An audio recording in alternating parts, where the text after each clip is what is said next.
आज आपकी मुलाकात एक ऐसे टिकटॉकर से करवाने जा रहा हूं जो आम रूटीन में अपनी व्लॉगिंग करते हैं, लेकिन उस वीडियो के दरमियान में इनका बेटा जिन्नात की जद में आ जाता है। रात का टाइम था तो हम इसको ना देख रहे थे कि शायद कमरे में सो गया, लेकिन जब उसने आके पूछा कि इधर आपके पास है तो मैंने कहा नहीं इधर तो नहीं है। तो उसने कहा वो तो घर पे है ही नहीं। तो हमने पूरे घर पे इसको ढूंढा, ये कहीं भी नहीं था। तो हमने कहा साथ एक घर बन रहा है ना, हमने बाहर गली में भी जाके ढूंढा और हमने कहा चलें इधर देख लेते हैं। इधर देखने के तो ये वहीं पे था और किसी से बातें कर रहा था।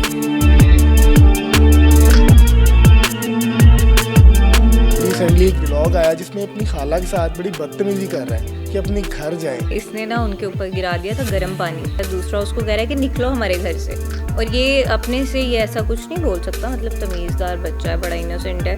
ऐसे जैसे क्यों कह रहा है इसको कि इसी तरह कहो करने के लिए। शादी थी घर वालों की रजामंदी से हुई थी या उनकी नाराज़गी? नहीं, घर वालों की रजामंदी से नहीं। ये जो शादी थी ये हमने छुप के की थी। अस्सलाम वालेकुम, आप देख रहे हैं दस्तक टीवी और मैं हूं आपका मेज़बान मियां अब्दुल्ला। नाज़रीन, आज आपकी मुलाकात एक ऐसे टिकटॉकर से करवाने जा रहा हूं जो आम रूटीन में अपनी व्लॉगिंग करते हैं, लेकिन उस वीडियो के दरमियान में इनका बेटा जिन्नात की जद में आ जाता है। क्या मामला है, हकीकत में मबनी कितनी कहानियाँ, आज इनसे बात करते हैं। अस्सलाम वालेकुम। वालेकुम सलाम। कैसे हैं आप? अल्हम्दुलिल्लाह। ज़रा आप कैसे हो? मैं ठीक हूँ। ठीक हो? अब कुछ नज़र तो नहीं आ रहा? आ रहा है कौन? मेरा दोस्त। वो कहाँ है? यहाँ पे आ रहा कहाँ है? है। यहाँ पे ऐसे बातें कर रहे हैं अभी। अच्छा, मुझे बताइएगा वकार साहब, अक्सर आप व्लॉगिंग करते हैं तो उसमें देखा जाता है कि कभी कभी ये रात को बालकनी में खड़ा होकर किसी से बात कर रहा होता है, तो आप परेशान हो जाते हैं और अपनी मिसेस को आके डांटते हैं कि कहाँ थी तुम। क्या वाकई ये हकीकत है या कंटेंट के लिए तमाम मामला किए जाते हैं? नहीं, देखें मैं वैसे डेली व्लॉगर हूँ, ठीक है। मेरा हॉरर से दूर दूर तक कोई ताल्लुक़ नहीं है। तो डेली लाइफ में जो चलेगा मैं वही दिखाऊंगा। तो डेली लाइफ में अब ज़रिया आपका बीच में इशू जो चल रहा है, अब जो हो जाता है, अब ये तो बहुत ज़्यादा परेशानी की बात है कि एक मतलब अनएथिकल सी बात हो जाती है। तो फिर हमने बहुत मुश्किल से ही अपने साथ कैरी किया हुआ है, और व्लॉगिंग में फिर वो भी दिखा देता हूँ मैं कि जो ज़रिया हरकत करता है, और उसी ने ही हमें काफ़ी वायरल कर दिया। तो ये वैसे 100% हकीकत ही है। अच्छा, मुझे बताएं कि इतना बड़ा सानिया आपकी औलाद है, औलाद बेसिकली जो होती है वो कुल सरमाया होती है, उसके बाद भी वालिदैन का, माँ का इतना इजी रहना, तो क्या आप एक अपनी ऑडियंस को खुश करने के लिए इतना इजी रहती हैं? जाहिर है जो दिखता है वो होता तो है नहीं है। परेशान हम होते हैं, लेकिन कभी जब ये इस तरह की कोई एक्टिविटी होती है उस वक्त काफ़ी ज़्यादा परेशान होते हैं, लेकिन नॉर्मल रूटीन में हम लोग मतलब इजी ही रहते हैं, क्योंकि जब ये कुछ करता है तभी ऐसी परेशानी आती है। उससे पहले हम लोग इजी रहते हैं, और अब तो वैसे ही कि हमें आदत सी पड़ गई है, करवा कर भी देखा है सब कुछ, लेकिन जब कोई हल नहीं है तो फिर बस अल्लाह पे छोड़ दिया है कि वही बेहतर हल है। अच्छा महा, मुझे बताएं कि कितनी देर होगी आपको व्लॉगिंग करते, और ज़रिया आपकी टेक केयर के लिए कितने लोग हैं, क्योंकि आपने भी अपनी एक्टिविटी देखनी है, अपना बिजनेस देखना है, तो कितने लोग इसको देख रहे हैं? अभी मुझे हो गए व्लॉगिंग करते हुए 2 मंथ्स। वो शुरू किया हमने, और जो इसकी टेक केयर करती है, इसके बेबी सिटर हैं 2 हैं। मैं भी करती हूँ, वो भी हैं इसके लिए। बस आपका रिसेंटली एक व्लॉग आया जिसमें अपनी खाला के साथ बड़ी बदतमीजी कर रहा है कि अपने घर जाएं, तो क्या वो हकीकत में था कि कंटेंट था? सच था कि इसने ना उनके ऊपर गिरा दिया था गर्म पानी।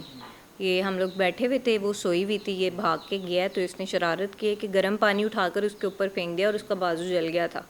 तो वो जल गया था, तो वो तो एक तो चलो ये नुकसान किया, दूसरा उसको कह रहा है कि निकलो हमारे घर से, और ये अपने से ये ऐसा कुछ नहीं बोल सकता, मतलब तमीज़दार बच्चा है, बड़ा इनोसेंट है। ऐसे जैसे क्यों कह रहा है इसको कि इसी तरह कहो करने के लिए, तो ये उसको कह रहा है कि निकल जाओ हमारे घर से। वो नाराज़ हो गई थी और जा रही थी, फिर उसे बड़ी मुश्किल से रोका हमने। अच्छा, ज़रिया की वजह से आपकी ज़ाती ज़िंदगी मुतासर हो रही है, जिस तरह की एक्टिविटी करता है और अक्सर रात को किसी से बातें करना? हाँ, ज़ाहिर है सभी की हो सकती है, जिसके साथ ऐसा कुछ हो उसकी तो ऑब्वियसली होती है, और जो माँ होती है वो तो वैसे ही बहुत परेशान रहती है। जब ऐसा कोई वाक़या होता है तो मेरे तो दिमाग में सोते वक्त भी यही चीज़ें घूम रही होती हैं कि शायद कोई ऐसी हरकत ना कर दें या निकल के कहीं चला ना जाए। तो इसी मामले में हम लोग लगे रहते हैं, परेशान बैठ, इस पे नज़र रखनी पड़ती है। काफ़ी लोग कमेंट सेक्शन में आगे कहते हैं कि ये सिर्फ एक कंटेंट के लिए तमाम मामला किए जाते हैं, लेकिन आप अब बेहतर बता सकती हैं एज अ वालदा और वालिद कि क्या ये हकीकत है या झूठ? नहीं, ये इसमें 100% सच है। लोगों का तो काम है कहना, कुछ तो लोग कहेंगे, तो लेकिन ये है ये तो माजी में देखा गया टिकटॉकर्स ने, और जब उनकी एक हाइप कम होती है तो वो अपनी हाइप को बढ़ाने के लिए बड़े बड़े मामलात करते हैं, हत्ता कि अपनी वीडियोस तक लीक करवा दी जाती है। सही है, लेकिन अपने को ये फैमिली पर्सनल इश्यूज जो हैं कोई शेयर नहीं करता इस तरह, लेकिन हमारा डेली व्लॉगिंग का है तो हमें उसमें कोई ऐसा सीन हो जाता है तो वो हमें दिखाना पड़ता है, ताकि कोई हमें अच्छी मशवरा दे दे, अच्छी सलाह दे दे, जिसकी वजह से हम दिखाते हैं लोगों को कि देखें आप क्या हो रहा है, ताकि वो अपने भी घर पे इससे जो है ना बच सकें और हमें भी कोई अच्छा मशवरा दें। इलाज करवा रही हैं ज़रिए आपका? जी बिल्कुल हो रहा है। पहली दफ़ा कब पता चला कि ज़रिए आप इस तरह की एक्टिविटी है इसके अंदर? पहली दफ़ा तभी पता चला कि हम लोग घर पे ही थे और रात का टाइम था, तो हम इसको ना देख रहे थे कि शायद कमरे में सो गया, लेकिन जब उसने आके पूछा कि इधर आपके पास है, तो मैंने कहा नहीं इधर तो नहीं है, तो उसने कहा वो तो घर पे है ही नहीं, तो हमने पूरे घर पे इसको ढूंढा, ये कहीं भी नहीं था। तो हमने कहा साथ एक घर बन रहा है ना, हमने बाहर गली में भी जाके ढूंढा और हमने कहा चलें इधर देख लेते हैं। इधर देखने गए तो ये वहीं पे था और किसी से बातें कर रहा था, तो हम लोग तो उस टाइम बहुत परेशान और डर गए, इसको फ़ौरन वहाँ से हटाया, लेके आए वापस घर और इसे समझाया कि दोबारा ऐसी हरकत नहीं करना। मैं कहा बच्चा है, मजाक कर रहा है, शायद मजाक में चला गया, ये खेलता हुआ उधर चला गया। लेकिन उसके बाद से जब ये सब कुछ स्टार्ट हुआ ना होना, फिर हम लोगों के लिए मुश्किल बनी है। वकार साहब मुझे बताइएगा, नाज़रीन को मैं बताता चलूँ कि माहा और वकार की जो पहली मुलाकात है वो बीगो लाइव पे हुई थी। बकौल इनके माहा ने इनको बीगो लाइव पे देखा और इनका नंबर मांगा। सर इन्होंने आपका नंबर मांगा था? हाँ जी, इन्होंने मेरा नंबर मांगा। आपने नंबर मांगा था? नहीं मैंने नहीं मांगा। अमूमन लड़कियां नंबर नहीं मांगती। नहीं नंबर इन्होंने नहीं मांगा था, वैसे मैं नहीं proposal मांगा मेरी था, तरफ पर से। इसका फैसला कौन करेगा? नंबर आपने मांगा था या आपने नहीं मांगा? नहीं यही करेंगे, इन्होंने नहीं मांगा था। आपने मांगा था? हाँ नंबर मैंने मांगा था, लेकिन प्रपोज इनकी तरफ से अच्छा, था। नंबर दिया जाता है, मांगा नहीं जाता। हाँ बस यही समझ लें कि दिया था इन्होंने। और क्या था वो तब, क्या एक्सपीरियंस था, किस तरह आपकी मुलाकात हुई? अच्छा, हमारी मुलाकात ऐसे हुई कि मुझे कहती थी कि आए मीटअप करते हैं, तो मैं नहीं चाहता था कि मीटअप वगैरह हो, क्योंकि मैं इसमें इन्वॉल्व होना ही नहीं चाहता था। इसमें सुन रही हैं आपको कहते मैं इन्वॉल्व कोई बात नहीं, वो बाद में मैं अच्छा बाद में देख लेंगे। तो वो जोन सा खैर अल्लाह ताला ने लिखी थी तकदीर, तो फिर हम मिले, तो विद इन 25 डेज फिर हमारी शादी। खुश हैं हाँ अल्हम्दुलिल्लाह। आप? खुश हैं? बहुत खुश हूँ। पक्की आप भी खुश हैं? मैं भी खुश हूँ। अच्छा, आपके कितने बच्चे हैं? हमारे 2 बच्चे हैं। तो ये जो शादी थी घर वालों की रजामंदी से हुई थी या उनकी नाराजगी? नहीं, घर वालों की रजामंदी से नहीं, ये जो शादी थी ये हमने छुप के की थी। तो आपकी लाइफ तो है, बड़ी लग्जरी नज़र आता है कि आपका रहना सहना बड़ा लग्जरी है, तो किस तरह मैनेज कर रहे हैं? क्या सोर्स ऑफ इनकम है क्या? अच्छा, हमारा एक सैलून है और हमारा जो मेरी मिसेज़ है इनका क्लॉथिंग ब्रांड है, और एक ब्रांड है उनकी एम्बेसडर है, तो इसी से ही हमारे घर का निज़ाम चल रहा है। अच्छा महा, जब आपने पहली दफ़ा वकार को देखा था तो क्या दिल में एक लड्डू फूटा था या 2 लड्डू फूटे थे? नहीं जितने भी थे सारे एक साथ फूट गए थे।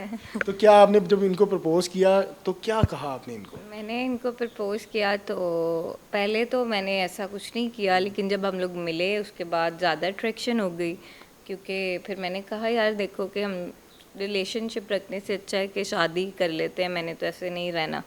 तो मैंने कहा पता चल जाएगा लड़के का कि क्या कहता है, लारेबाज है या भाग जाएगा या हाँ कहने लाहौरी लड़के जो है लारे देते हैं ना। तो वही ना, मैं फिर इसने कहा कि नहीं ठीक है मैं सोचता हूँ। मैंने कहा नहीं सोचना वगैरह छोड़ो, बस हाँ करो, बात पक्की करो। तड़ी तड़ी लगा दी पूरी। तड़ी लगा दी कि हाँ ही कहिए। हाँ फिर इसने कहा चलो ठीक है, फिर ये होगा कि मैं अपने घर नहीं बताऊंगा, मैं भी नहीं बताता, तुम भी नहीं बताओ, कुछ अरसे बाद बता देंगे।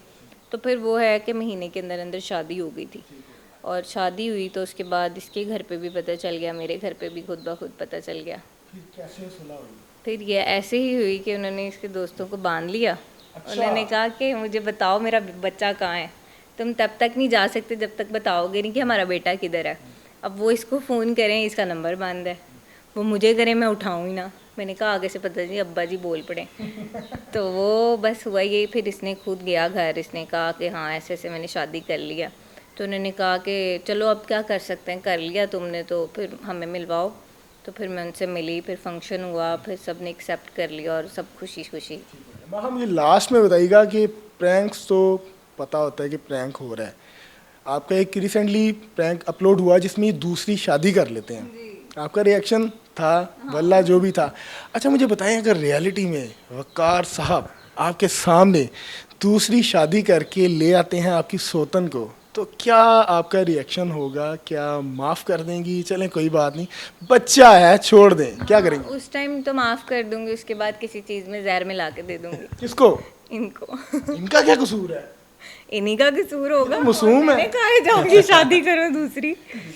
लास्ट में अपने व्यूवर्स को क्या पैगाम देना चाहेंगे? व्यूवर्स को यही पैगाम देना चाहेंगे कि जिस भी प्लेटफॉर्म से आप लोग मिलें, चाहे वो टिकटॉक हो, इंस्टा हो या बीगो हो, लेकिन उसका जो है ना मौक़िफ़ जो है वो अच्छा होना चाहिए, पॉजिटिव जो है रहना चाहिए, आपको उससे करना चाहिए निकाह, शादी कर लेनी अमूमन चाहिए। देखा जाता है कि ऑनलाइन अगर आप किसी से मुलाकात करते हैं तो वो उसका अंजाम जो होता है बड़ा भयानक होता है, तो ये आप एक्सपीरियंस शेयर? लड़के वैसे आजकल के ऐसे ही हैं कि लड़कियों को शादी का लारा देकर। हमारा लड़का तो ठीक निकला है ना। हाँ, ये अच्छा निकला, वो किस्मत अल्लाह ने जो लिखा हुआ था बस।